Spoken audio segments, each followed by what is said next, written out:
पता चल गया कि राजा यानी रोहित का खून किसने किया। किसने? डीसीपी साहब ने। अगर उनकी किसी से दुश्मनी होगी तो हमसे होनी चाहिए थी। डॉक्टर सालुंके को क्यों पाला सर? उनका दुश्मन कौन हो सकता है? दुश्मन कोई घर का ही है दया। घर के भेदी ने ही लंका ढाई है दया, और ये घर का भेदी है डीसीपी चित्रोले। जनार्दन डीसीपी साहब से मिला, डीसीपी साहब के सामने गिड़गिड़ाया और अब डीसीपी साहब की हथेली पर उसने अपनी हथेली रखी। ये हथेली उठाई और ये छाप। कुछ लिखा था क्या जनार्दन के हाथ पर? सर मैं डीसीपी साहब से बात कर और हम जनार्दन को ढूंढते हैं। क्या लगता है केडी, डीसीपी चित्रोले ने ये खून किए? अभिजीत, मैं तो अदालत में यही प्रमाणित करने का प्रयास कर रहा था कि वो हत्यारे नहीं है। ये हत्याएं उन्होंने नहीं की कि अचानक उन्होंने अपराध अपने सर ले लिया। बड़े विचित्र पुलिस ऑफिसर है, पूरा केस घुमा कर रख दिया। अच्छे अच्छों को घुमा देता है ये डीसीपी। अगर तुम इस आदमी को अच्छी तरीके से जानते होते तो इसका केस लड़ना तो दूर, इसे अपने पास खड़ा भी नहीं करते। इतना काइया आदमी है ये कि कब क्या कर बैठेगा कुछ पता नहीं चलता। ये जो अदालत में पलटी मारी है ना, अपना गुनाह कबूल कर लिया है, ये बिना बात के नहीं किया है। इसके पीछे कोई ना कोई चाल है केडी, कोई ना कोई चाल है। तो जब तक जनार्दन गवाही देने नहीं आया था तब तक तो सब कुछ ठीक चल रहा था। ये सब जो हुआ है जनार्दन की गवाही के बाद ही हुआ है। हाँ, जनार्दन जब डीसीपी साहब के पास जाके रोया उसके बाद ही कुछ हुआ है। करेक्ट। जनार्दन ने डीसीपी के हाथ पे कोई संदेश लिखा था, जिसे पढ़ने के बाद वो घबरा गए और उसके बाद ही उन्होंने अपना बयान बदल दिया था। तुम बिल्कुल ठीक कह रहे हो अभिजीत, वो संदेश ही इस चक्रव्यूह की जड़ है। और वो संदेश क्या था वो सिर्फ जनार्दन बता सकता था, मगर वो तो मर गया। सारा सीक्रेट अपने साथ ले गया। मगर जनार्दन के हाथ से शायद तारिका को कुछ पता चल सकता है, तो तब तक हमें कोई और रास्ता निकालना होगा। अब एक ही रास्ता बचा है। समय बहुत कम है और अदालत अपना निर्णय सुनाए उससे पहले जनार्दन के हत्यारे को ढूंढना होगा। जाएगा कहां वो? उसे तो हम ढूंढ निकालेंगे, बस समय बहुत कम है केडी, समय कम है। अभिजीत, सीआईडी के लिए कोई काम मुश्किल नहीं। हाँ तारिका। सर, जितनी कोशिश करती हूँ काम में मन लगाने की, उतनी ज्यादा सालों के सर की याद आती है। देखो तारिका, मैं तुम्हारा दुख समझ सकता हूँ। वैसे सालुंके मेरा भी सबसे करीब दोस्त था। उसके जाने का दुख तो मुझे भी है। इसका मतलब ये नहीं कि मैं अपनी ड्यूटी नहीं करता। ड्यूटी तो करनी चाहिए, है ना? वैसे बहुत बुरी तरह से मारा है जनार्दन को। बड़ी खौफनाक मौत हुई है इसकी। हाँ सर, इसकी बॉडी पर मल्टीपल फ्रैक्चर्स हुए। इसके सीने की रिब गेज, कंधे की हड्डी सब टूट चुकी है। इसका चेहरा भी बुरी तरह से कुचला गया है। सर, मुझे लगता है इसे मारने के लिए इसके ऊपर ट्रक या बस चलाई गई होगी। ट्रक या बस से कुचल दिया है? अगर खुनी जनार्दन की मौत एक एक्सीडेंट दिखाना चाहता था तो फिर उसने जनार्दन की लाश को उस वेयरहाउस में क्यों छुपाया? वेयरहाउस में क्यों? ये बात कुछ हजम नहीं हो रही है। सर, हाँ। इसके हथेली पर ये जो कुछ लिखा हुआ है ना? क्या लिखा है डॉक्टर तारिका? एक मिनट, अभी बताती हूँ।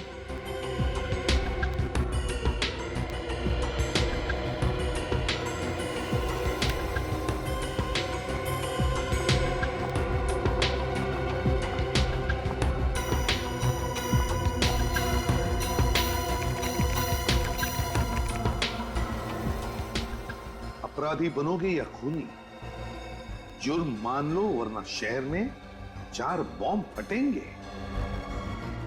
अपराधी बनोगे या खूनी, जुर्म मान लो वरना शहर में 4 बॉम्ब फटेंगे। जुर्म मान लो वरना शहर में 4 बॉम्ब फटेंगे।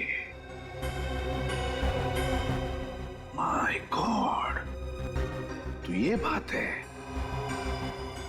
इसीलिए डीसीपी चित्रोले ने जुर्म कबूल कर लिया, इसी धमकी की वजह से। लेकिन सर, अब हम 4 बम तक पहुंचेंगे कैसे? निखिल, जनार्दन की लाश खूनी ने उस वेयरहाउस में छुपा दी। उसी वेयरहाउस में क्यों? कोई ना कोई तो वजह होगी जनार्दन की लाश को उस वेयरहाउस में छुपाने की।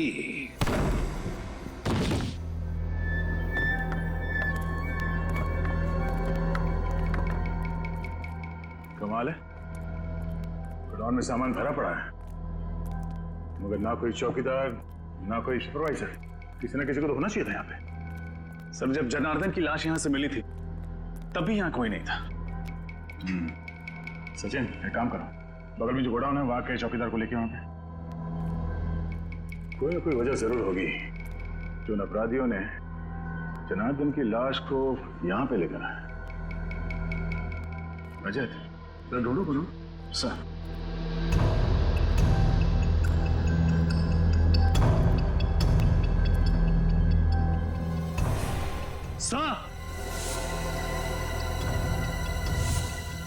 हाँ रजत। सर ये देखिए, सर जरूर यहाँ पर कुछ डब्बे रखे हुए थे जो हाल ही में यहाँ से शिफ्ट किए गए। क्या होगा उन डिब्बों में? तो चेक करो।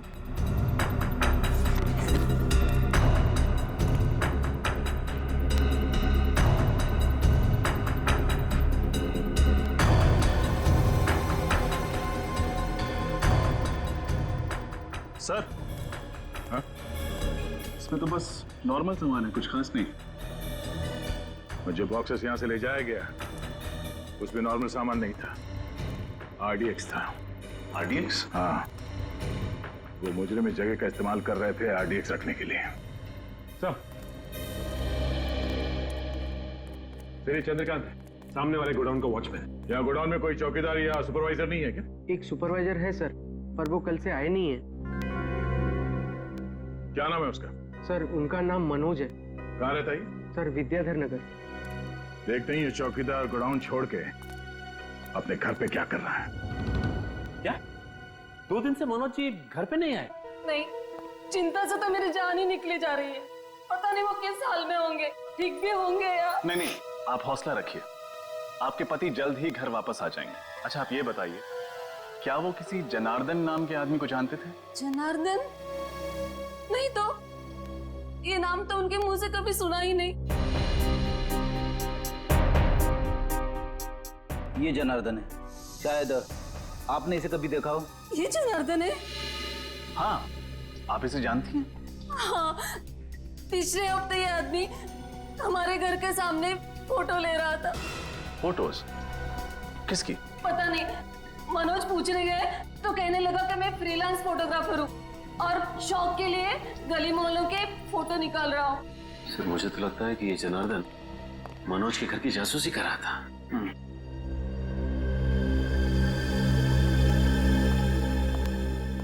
ये आदमी कौन है? यही तो मेरे पति है, मनोज। ये मनोज है? हाँ, लेकिन आप ऐसा क्यों पूछ रहे हैं? आपने इन्हें कहीं देखा है क्या? शायद। इनकी कोई मेडिकल रिपोर्ट्स हैं आपके पास? जी, अभी लाती हूँ।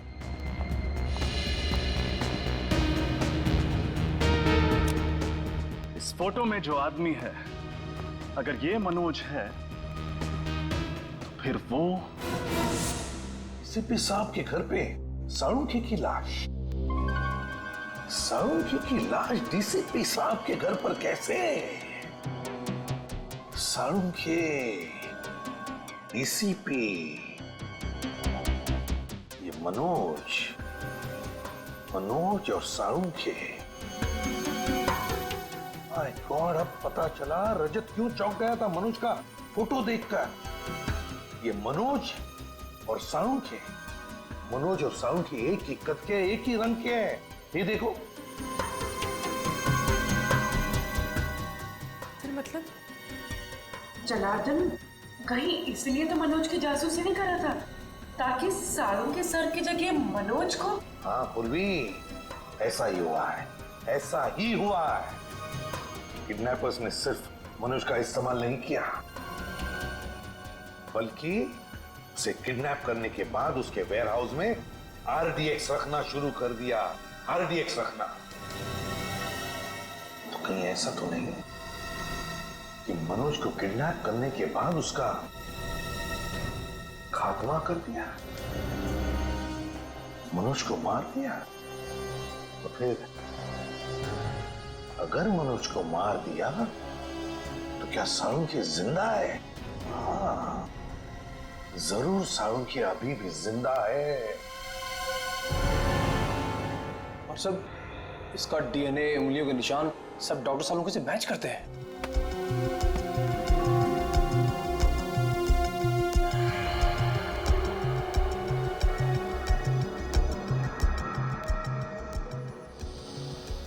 अपेंडिक्स ऑपरेशन का निशान?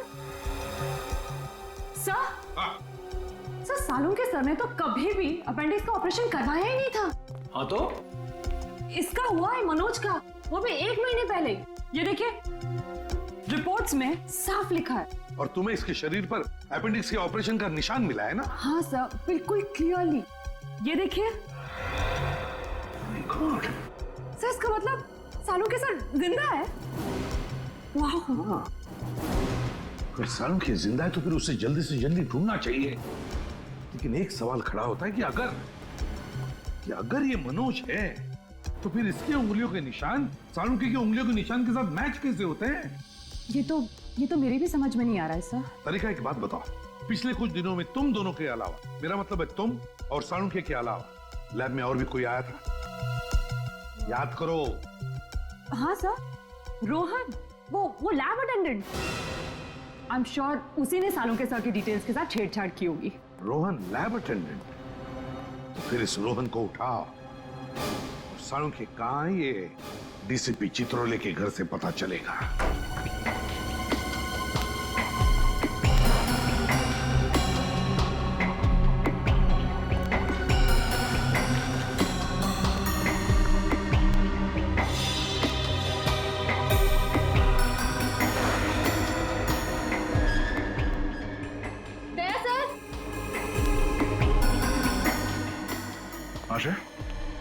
सर खिड़की का कांच टूटा हुआ है, मुजरिम यहीं से अंदर आया होगा। अगर खूनी कांच तोड़ के अंदर आया है तो अलार्म सिस्टम क्यों नहीं बजा? उसने भी जब हम दरवाजा तोड़ के अंदर आए तो कोई अलार्म सिस्टम नहीं बजा। इसका मतलब है खूनी ने अलार्म सिस्टम बंद करके रखा है। सर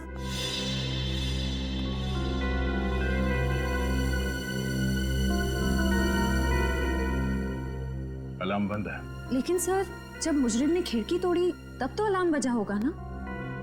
तो क्या उसने अंदर आकर ये अलार्म बंद किया? एक बार अलार्म सिस्टम बज जाए तो उसे बंद करने के लिए इसमें पासवर्ड डालना पड़ता है। लेकिन सर ये पासवर्ड तो सिर्फ डीसीपी सर जानते होंगे, तो फिर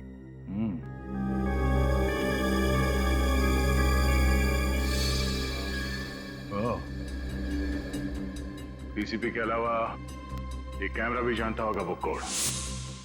इस कैमरे के जरिए खूनी को वो पासवर्ड के बारे में पता चल गया जब डीसीपी साहब ने वो पासवर्ड इस अलार्म में डाला। लेकिन सर इस कैमरा की फुटेज उस मुजरिम तक कैसे पहुंची होगी? सर हो सकता है उस मुजरिम ने यहाँ कहीं आसपास ट्रांसमीटर छुपा रखा हो। हाँ, ट्रांसमीटर होना चाहिए आसपास। तो खिड़कियों के आसपास देखो। Yes sir.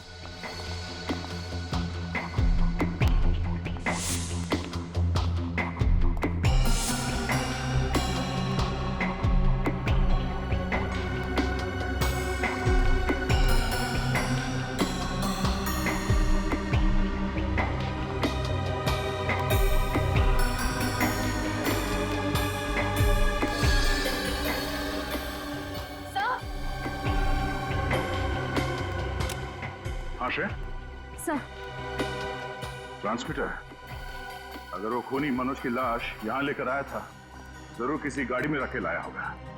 लेकिन सर पड़ोसी कह रहे थे कि उन्होंने किसी अनजान गाड़ी को घर के बाहर नहीं देखा। अच्छा,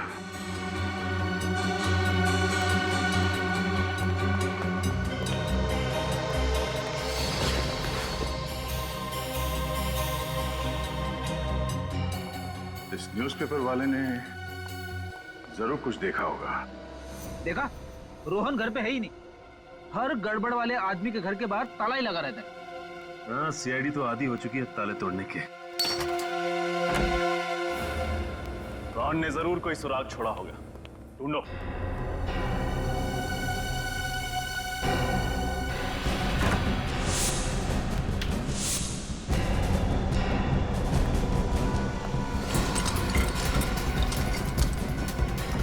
सचिन, फ्रेडे!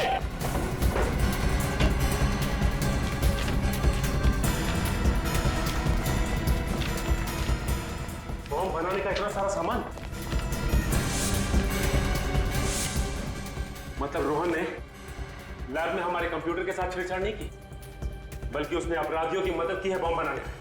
हाँ, और ये बॉम्ब बहुत ताकतवर है। ये देखो, आरडीएक्स का इस्तेमाल किया गया है इन्हें बनाने में। मुझे तो बड़ी घबराहट हो रही है। अगर जल्द से जल्द रोहन को पकड़ा नहीं गया तो न जाने कितने मासूम लोग इस बम का शिकार हो जाएंगे।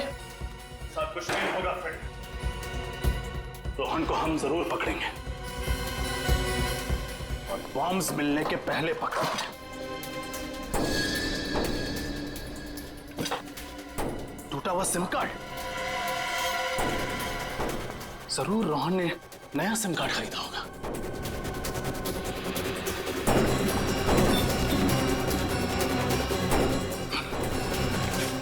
दुकान की पर्ची, इसका मतलब है रोहन ने जरूर नया नंबर इसी दुकान से खरीदा होगा। Vikram mobile and communications, bungalow number 32, Kailash road, civil lines. वहाँ अखबार आप ही डालते हो ना? जी हाँ सर, वो तो टीसीपी चित्रोले साहब का घर है ना? हाँ हाँ, चित्रोले साहब का घर है। घर के बाहर उनकी गाड़ी खड़ी थी क्या? सिल्वर रंग की वो लेस्कोट ना गाड़ी? हाँ वही कार। नहीं साहब, उनकी गाड़ी वहाँ नहीं खड़ी थी और घर पर ताला लगा हुआ था, इसलिए मैं पेपर बाहर डाल के चला गया था। अच्छा, किसी और की गाड़ी खड़ी थी उनके घर के बाहर? हाँ साहब, घर के बाहर 2 गाड़ियाँ खड़ी थी। एक ब्लैक कलर की थी एल्सो ब्रांड की, और दूसरी थी व्हाइट कलर की वैन। दया, ब्लैक कलर की एल्सॉप गाड़ी तो साळुंखे की भी है, और ये सफेद रंग की वैन किसकी हो सकती है? आपने उस वैन का नंबर देखा था? सर नंबर तो नहीं देखा, लेकिन उसके पीछे कुछ शेर का स्टिकर लगा हुआ था। सर अगर ये शेर का स्टिकर किसी कंपनी का लोगो होगा तो हम इसके बारे में नेट से पता कर सकते हैं। हाँ तो फिर करो, जल्दी करो, देखो।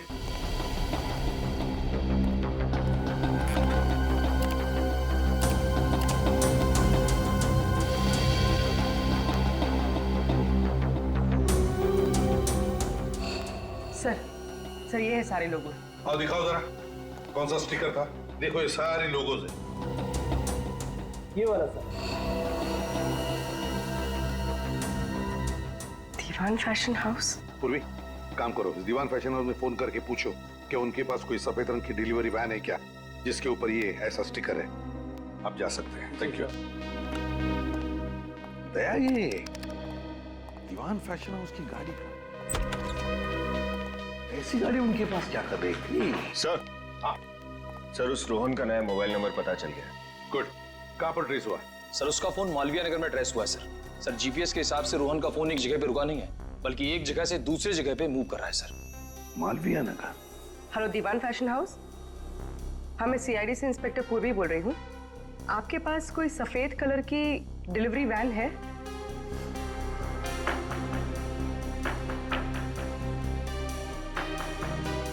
Thank you sir, Diwan fashion house की एक सफेद कलर की वैन चोरी हुई है और उस वैन का नंबर है ABZ 4717AZ। ओह, दया कंट्रोल रूम को फोन करो, उनसे कहो कि अगर ऐसे सफेद रंग की कोई डिलीवरी वैन दिखे तो हमें तुरंत इन्फॉर्म करें। Yes sir. और फिर ये रोहन, इस रोहन का तो जल्दी से जल्दी पता लगाना पड़ेगा। शायद ये सारे बॉम्ब्स उसी के पास है।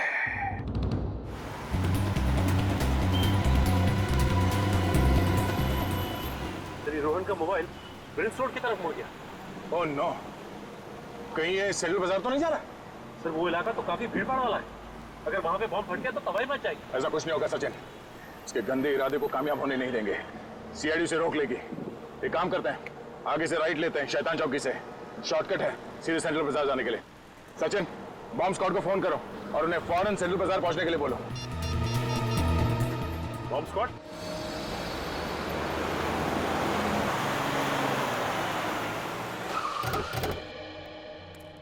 यहीं से आ रहा है। हाँ सर, सिग्नल तो यही बता रहा है सर। कहाँ पर? यहाँ है सामने।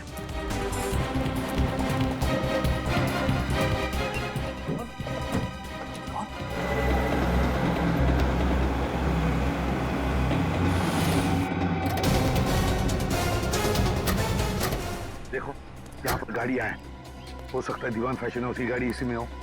देखना जरा, चौकन्ना रहना। सर वो रही वैन। हाँ संभाल के।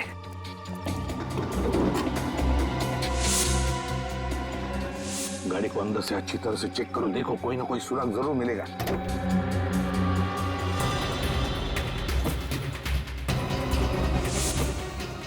सर हाँ क्या हुआ? चलो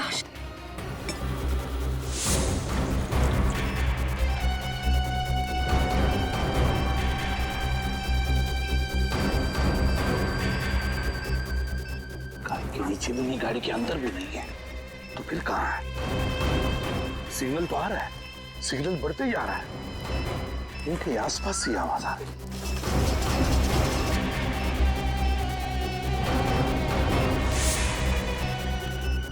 सिग्नल और भी बढ़ने लगा।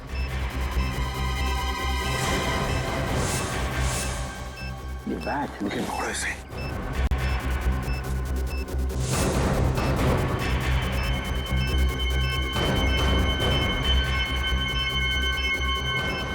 सिग्नल तो दिखा रहा है, बॉम्ब यहीं कहीं आसपास है।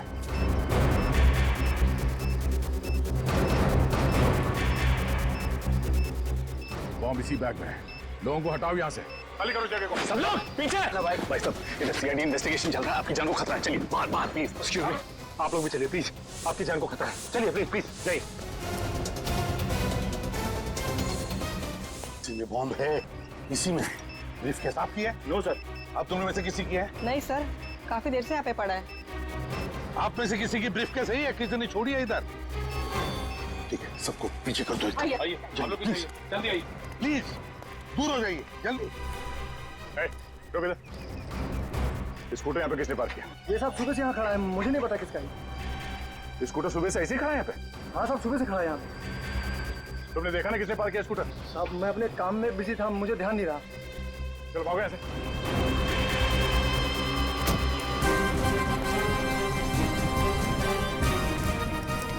हम देखिए सर, बॉम्ब से एक्ट करें। देखिए बहुत क्रिटिकल सिचुएशन है, हमारे पास टाइम बहुत कम है। इस बैग में बॉम्ब है, जल्दी से डिफ्यूज करो उसे। लेकिन सर इस ब्रीफकेस के कोड तो लॉक है। नंबर लॉक खोल कर देखते हैं, खुलता है क्या?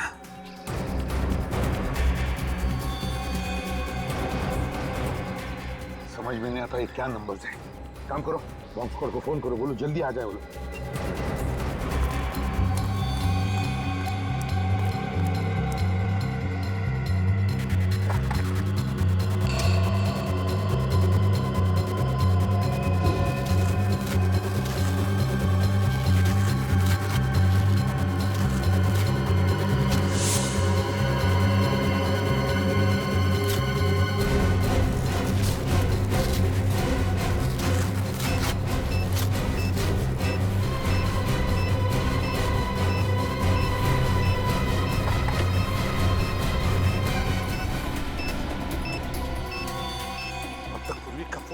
तो मैंने बॉम्ब स्क्वाड वाले से बात की, वो कह रहे कि आधा घंटा और लगेगा होने में।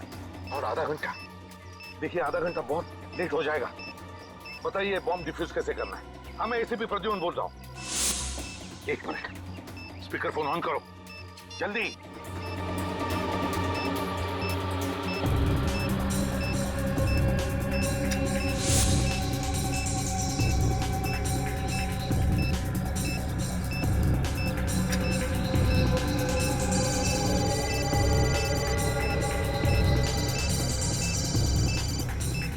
ये तो रोहन का फोन बज रहा है, कोई लैंडलाइन नंबर है। सर फोन नहीं उठाएगा, अगर फोन रिसीव किया तो बम फट जाएगा सर। इसका कनेक्शन इससे है सर। व्हाट? जल्दी कुछ कीजिए। अब बॉम्ब पे टाइमर लगा हुआ है, टाइमर बंद है, घड़ी बंद है। वो है उसमें दूसरा तार लगा हुआ है, पीले रंग की, लाल रंग की और नीले रंग की वायर्स हैं। एक काम करिए, पहले आप पीला वाला वायर काटिए। पीला वाला।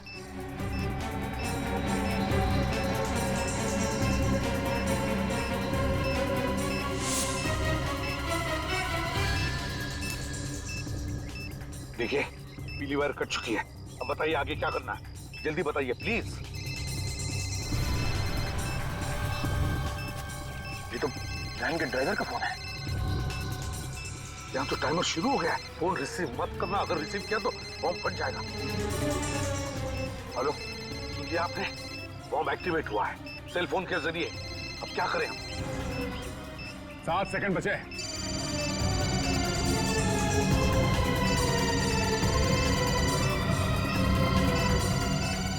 जल्दी करो विकी, सिर्फ 3 सेकंड बचा है विकी, जल्दी करो।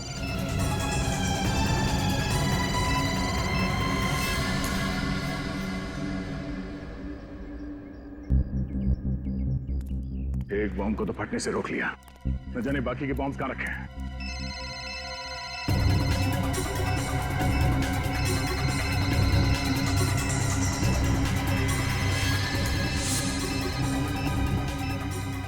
हेलो, लाल वाला काट दिया। अब देखो सिर्फ 30 सेकंड बचे, जल्दी बताइए क्या करना है। आप लोग भाग जाइए वहां से, हट जाइए पीछे। My God! वाला है। चलो जल्दी।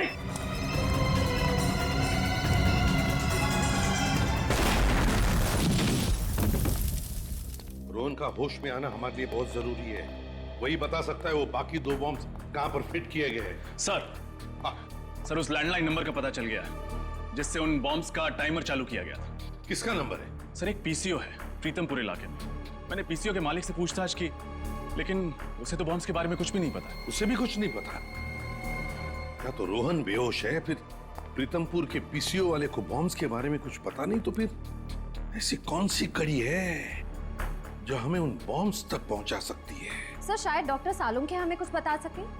हाँ, सालुंखे बता सके। अगर हम सालुंखे तक पहुंच गए ना, तो सालुंखे हमें जरूर उन 2 बॉम्ब्स के बारे में बता सकेगा। सर एक ऐसा सुराग पता चला है जिससे शायद हम लोग डॉक्टर सालुंखे तक पहुंच सकेंगे। कैसा सुराग? सर मैं दीवान फैशन हाउस का रहा हूँ। वहाँ के मैनेजर ने मुझे बताया कि वहाँ से निकलने से पहले उस कार्गो वैन ने 12,500 किलोमीटर की दूरी तय की थी। और जब हमें वैन मिली तब कितनी चली थी?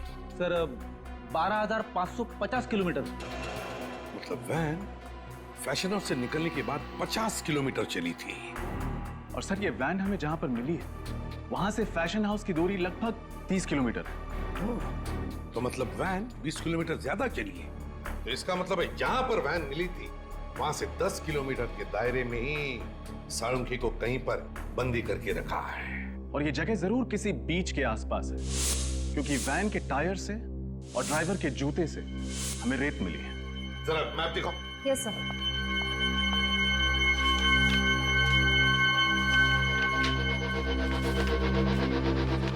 दीवान फैशन हाउस कहां पर है? ये रहा दीवान फैशन हाउस, और हमें वैन मिली थी उनकी यहां पर। अब यहां से 10 किलोमीटर के दायरे में बीच है ये प्रिस्टीन बीच। बस प्रिस्टीन बीच के आसपास जितने भी घर, जितनी भी बिल्डिंग्स हैं, सब चेक करो। सालुंखे को वहीं पर कहीं बंदी करके रखा होगा। हाँ डॉक्टर साहब, रोहन को होश आ गया? Wonderful news. डॉक्टर साहब तबीयत कैसी है इसकी? अब डरने की कोई बात नहीं, वो खतरे से बिल्कुल बाहर है। Now is absolutely fine. तुम्हारे बॉम्ब्स लगाने की वजह से पूरे 40 लोगों की जानें चली गई। ये तो अच्छा हुआ कि हम लोग वहां पे वक्त पे पहुंच गए, वरना मरने वालों की तादाद सैकड़ों में होती, समझे? मुझे माफ कर दीजिए सर, उन लोगों ने मेरी माँ को किडनैप कर रखा है प्रीतमपुर में, इसलिए उन लोगों की बात मानने के अलावा मेरे पास कोई दूसरा रास्ता नहीं था सर। मैंने जो कुछ भी किया सर, उसके लिए मैं वाकई बहुत शर्मिंदा हूँ सर। अभी नाटक बंद कर, चुपचाप ये बता कि बाकी बॉम्ब्स कहाँ रखे हुए हैं। एक तो ट्वाइलाइट स्कूल में और दूसरा बंदी पार्क में। क्या बच्चों के स्कूल में? तुम मासूम बच्चों की जान लेना चाहते हो? ये बताओ कि कौन सा आतंकवादी संगठन है? मैं नहीं जानता सर। उन लोगों के चेहरे तो देखे होंगे तुमने, उनका स्केच बनवा सकते हो? नहीं सर, उन लोगों ने मास्क पहना हुआ था सर, और और काम होने के बाद मुझे गोली मारने से। चलो बॉम्ब को फटने से रोकना। सर सर, उन लोगों ने डॉक्टर सालुंके को भी किडनैप कर रखा है। क्या? सालुंके साहब को? सालुंके साहब को कहाँ रखा गया तुम्हें मालूम है? नहीं सर, पर वो लोग इतना कह रहे थे कि जब तक उन्हें वो चीज मिल नहीं जाती तब तक वो सालुंके को मार भी नहीं सकते। चलो एक तो अच्छी खबर दी तुमने, इसका मतलब डॉक्टर सालुंके जिंदा है।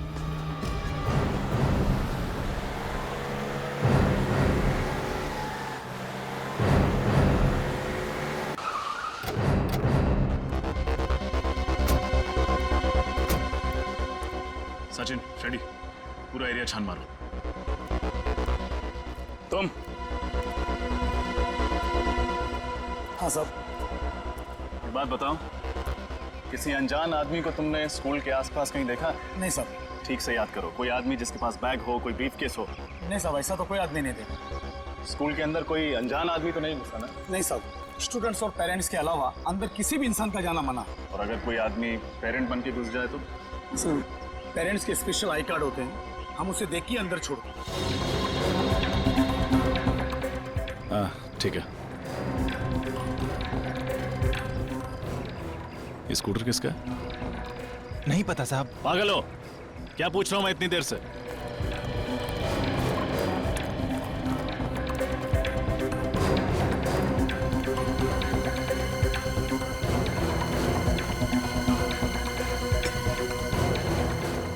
अरे भाई साहब क्या कर रहे हो आप? अरे मेरा स्कूटर है ये।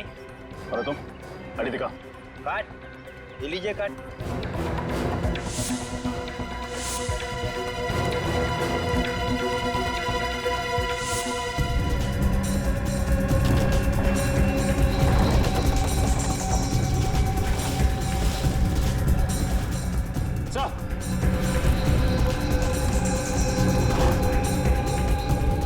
ब्रीफकेस? बिल्कुल ऐसा ही ब्रीफकेस तो MI रोड पर था। फ्रेडी, बॉम्ब स्क्वाड को फोन लगा।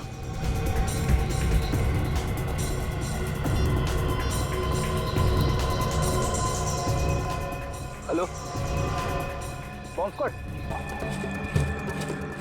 हाँ सर, बॉम्ब डिफ्यूज हो गया है सर। Thank God. हाँ सर, हम लोग पार्क पे पहुंच गए हैं sir. Okay sir. Sachin, Rajat, park खाली करो जल्दी। बॉम्ब ढूंढो। चलिए आप लोग यहाँ से बाहर जाइए। पार्क से बाहर जाइए जल्दी। हटिए आप लोग भी प्लीज। CID इन्वेस्टिगेशन चल रही है, प्लीज जगह खाली कीजिए। खाली कीजिए, खाली कीजिए, पार्क खाली कीजिए जल्दी जल्दी प्लीज।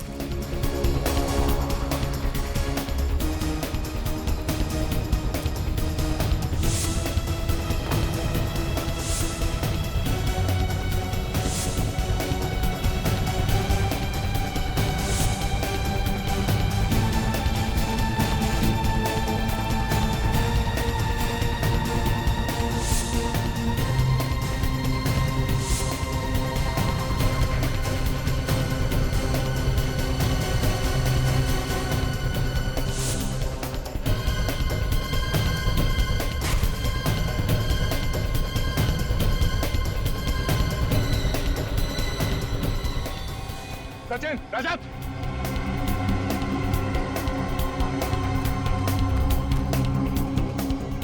ब्रीफकेस, शायद इसी में बॉम्ब है।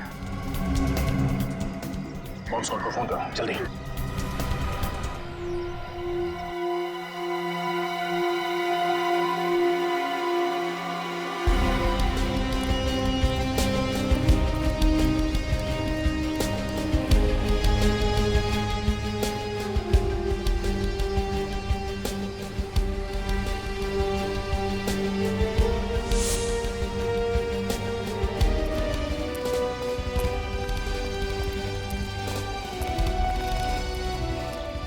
ये आखिरी बंगलो बचा हुआ है।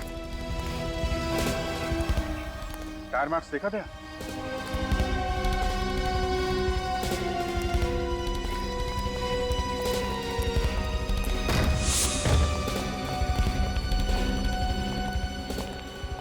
दाईं तरफ देखो।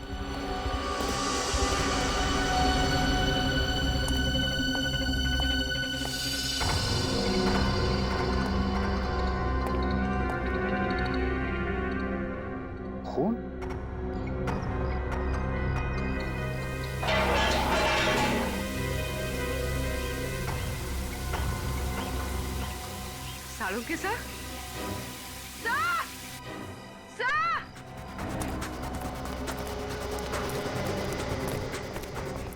क्या हुआ पूर्वी? सर ये देखिए। ओह माय गॉड, डॉक्टर साहब, डॉक्टर साहब।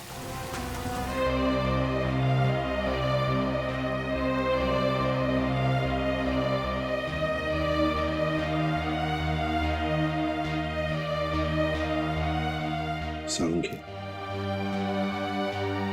सालुंके, अबे तू तो जिंदा है?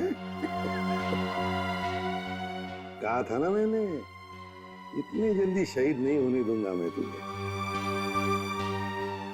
बचा लिया, समझे? बचा लिया। अबे हंसता क्या है? बोल सकता है क्या? चल कोई बात नहीं, लिख के बता क्या क्या जानता है उस मुजरिम के बारे में।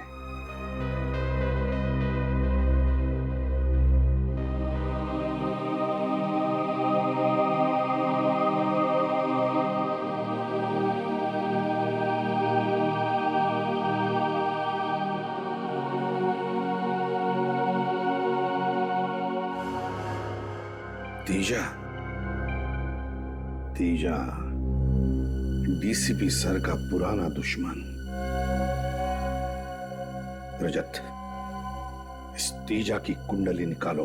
सर ये देखिए, आज से 10 साल पहले डीसीपी साहब ने इस तेजा को जेल की चक्की पिसवाई थी, पूरे गैंग का सर्वनाश कर दिया था। और अब जेल से छूटने के बाद इसने अपने काले कारनामे फिर से शुरू कर दिए, नई गैंग भी बना दी इसने। इतना ही नहीं सर, डीसीपी साहब से बदला लेने के लिए उसने इतनी बड़ी साजिश रची। हाँ सर, और सालुंके साहब की भी क्या हालत कर दी इस तेजा ने। एक एक गुनाह की कीमत चुकानी पड़ेगी इस तेजा को, एक एक गुनाह की। सालुंके बता रहा था ना कि जहां पर उसे बंद करके रखा था वहां पर उसने इंडस्ट्रियल सायरन की आवाज सुनी थी। हाँ सर, उन्होंने ये भी बताया था कि डीसीपी साहब के घर से वहां तक पहुंचने में तकरीबन आधा घंटा लगता है। एक मिनट, डीसीपी साहब के घर से आधे घंटे की दूरी पर तो सिर्फ एक ही इंडस्ट्रियल एरिया है, नारायणी इंडस्ट्रियल एरिया।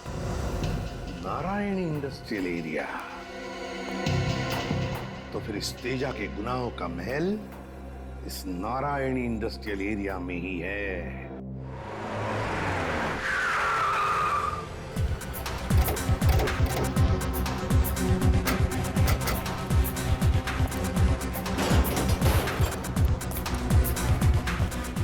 कहाँ जा रहे हैं आप लोग? थाने के अंदर जा रहे हैं। अंदर जाने अलाउड नहीं है।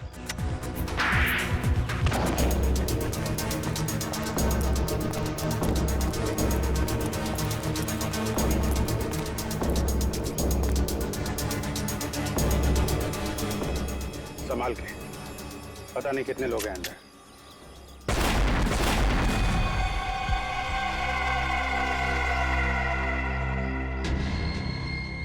माय गॉड, माइंस बिछा रखे हैं यहाँ पे। तो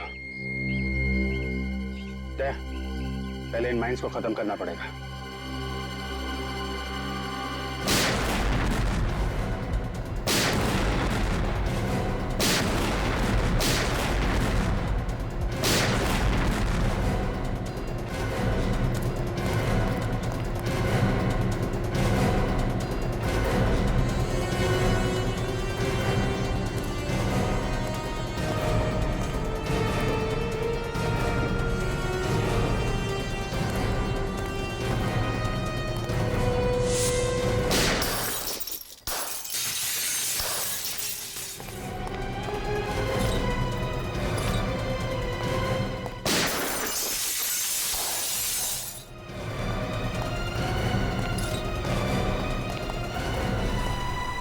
शेर की गुफा में तुम्हारा स्वागत है। डीसीपी की दुर्दशा देख करके इतना गहरा सदमा लगा कि सबके सब मौत के मुंह में चले आए। दुर्दशा तो तुम्हारी होगी तेजा, बहुत नाच लिए तुम। अब पर्दा गिराने का टाइम आ गया है। अच्छा, सबकी गन नीचे, जल्दी नीचे रखो, नीचे रखो वरना खोपड़ी उड़ा दूंगा इसकी। नीचे। देखते जा, अभिजीत को कुछ नहीं होना चाहिए, वरना तेरी जिंदगी को मैं एक भयानक सपना बना दूंगा। गन नीचे रखो, जल्दी। अभिजीत को कुछ नहीं होना चाहिए। बहुत याराना लगता है। अभिजीत, दया दया अभिजीत, हैं? तुम्हारी दोस्ती के काफी किस्से सुने हैं तेजा ने, मगर आज दोस्त को अलविदा कहने का वक्त आ गया, क्योंकि अभिजीत तो अब गया। अभिजीत को छोड़ दे, वरना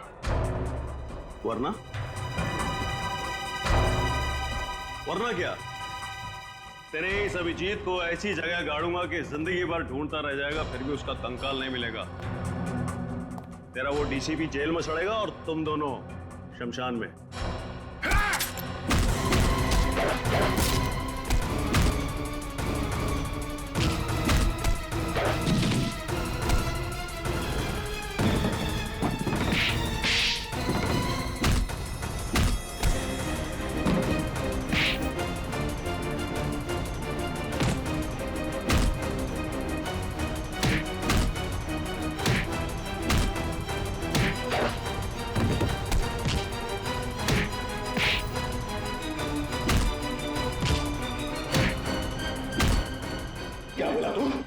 अभिजीत का कंकाल बनाएगा तू?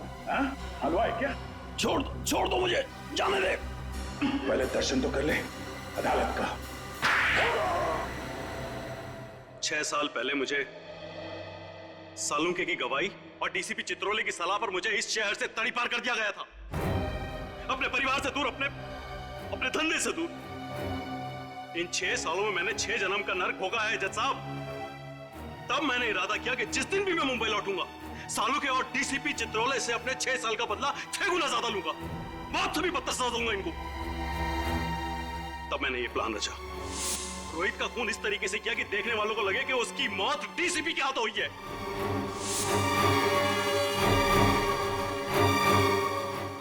और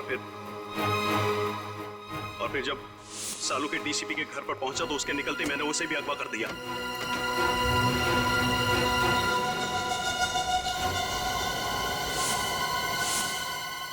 और फिर सालू के कपड़े एक लाश को पहनाकर अपने आदमियों के द्वारा डीसीपी के कमरे में छुपा दिया। उसका चेहरा इस कदर बिगाड़ दिया कि देखने वाले पहचान नहीं सके कि वो कौन है। और फोरेंसिक्स की वो रिपोर्ट जो कहती थी कि वो मृत शरीर डॉक्टर सालुंके की है, वो भी स्पष्ट है कि आप ही ने बदल पाए। जी हाँ, ये काम भी मेरे आदमी ने किया।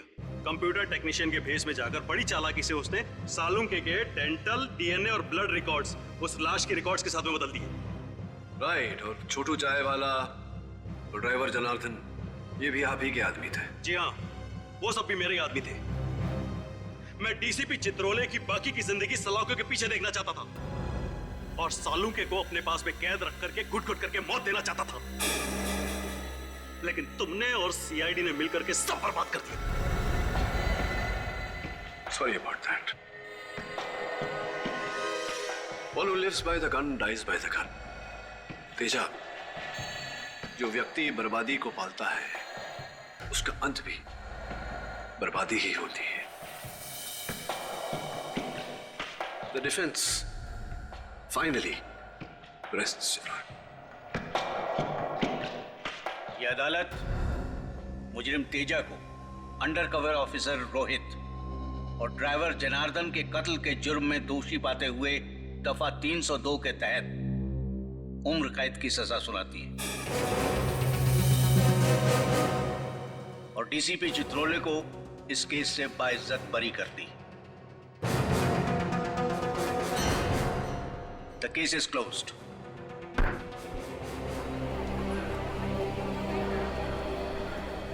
और एक साहब। जी जसवाल साहब। अक्सर जब मैं हारता हूं तो नाराज होता हूं, लेकिन आज खुश हूं। देश को बचाया आपने।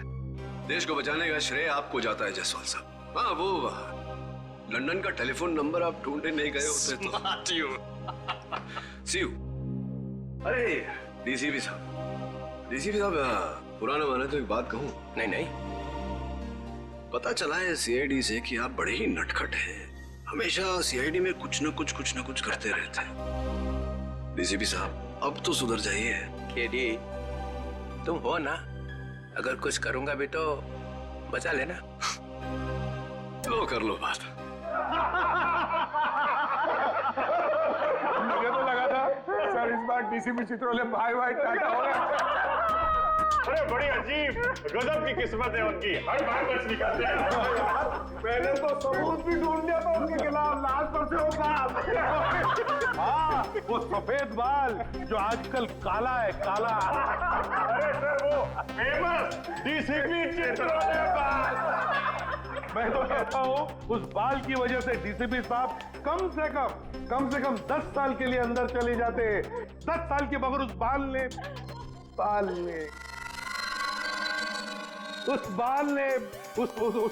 ने डीसीपी साहब की इज्जत बचा ली, मालूम है? अरे मैं तो बोलता हूँ कि ये बाल फोरेंसिक लैब में रखना चाहिए ताकि सारे स्टूडेंट देख सके। अरे क्या बात कर रहे हैं सर, डीसीपी साहब का बाल लैब में? अरे उनका बाल तो सर म्यूजियम में रखना चाहिए। अरे अभिजीत, मैं ये कह रहा हूँ कि देखो, अगर वो बाल म्यूजियम में रखोगे तो सारे स्टूडेंट्स को याद दिलाता रहेगा कि डिटेक्शन कैसे किया जाता है। डिटेक्शन कैसे किया जाता है? डीसीपी साहब ने डिटेक्शन कैसे किया? तो कैसी बातें कर रहे हैं सर, डीसीपी और डिटेक्शन? सर उनके नाक के नीचे हाथ नहीं बन जाएगा ना तो भी उन्हें पता नहीं चलेगा। ऐसा ये निखिल बता रहा था सर, मैंने सिर्फ बोला कि ऐसी बातें मुंह से निकालने से पहले 10 बार सोच लिया कर, मगर सर कुछ नहीं दिखता। अरे ये बात निकल गया, ये रजत भी बोलेगा, हाथी नहीं दिखता उनको। हाँ सर, ये मैंने भी सुना है कि डीसीपी चित्रोले हाथी देख ले तो हाथी खुद बोलेगा कि डीसीपी चित्रोले से बढ़िया इन्वेस्टिगेटर कोई है ही नहीं। अरे यार ये क्या बात करने लगा यार अभिजीत। ये गलत है, हाथी घोड़ा सब गलत है। अरे क्या इसमें क्या गलत है यार? अभिजीत जो बात गलत है वो गलत है। अरे क्या गलत है?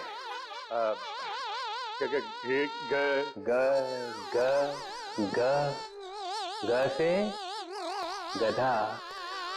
से गलत है सर। मुझे हाथी घोड़ा दिखाई नहीं पड़ता है। सर मैं तो आपकी टीम में हूँ सर। क्या? नहीं सर, आपकी टीम में हूँ। धोबी का कुत्ता, ना घर का ना घाट का। सर वो तो हमने तो आपको बचाने के लिए एड़ी चोटी का जोर लगा दिया सर, दिन रात डिटेक्शन किया, वो सुराग ढूंढ के निकाला सर। वो बाल नहीं सर, वो निकाला सर, वो हाथी।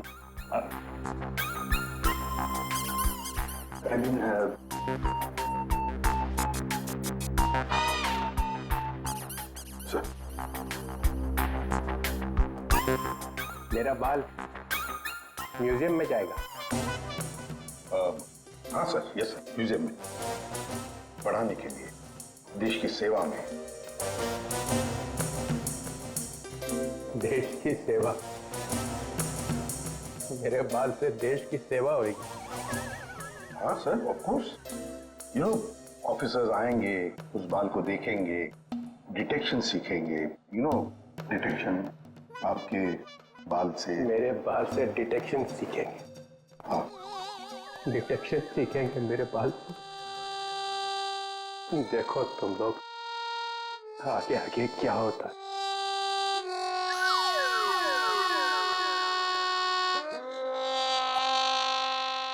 जाते जाते भी टेंशन दे गया है। अरे देखा जाएगा।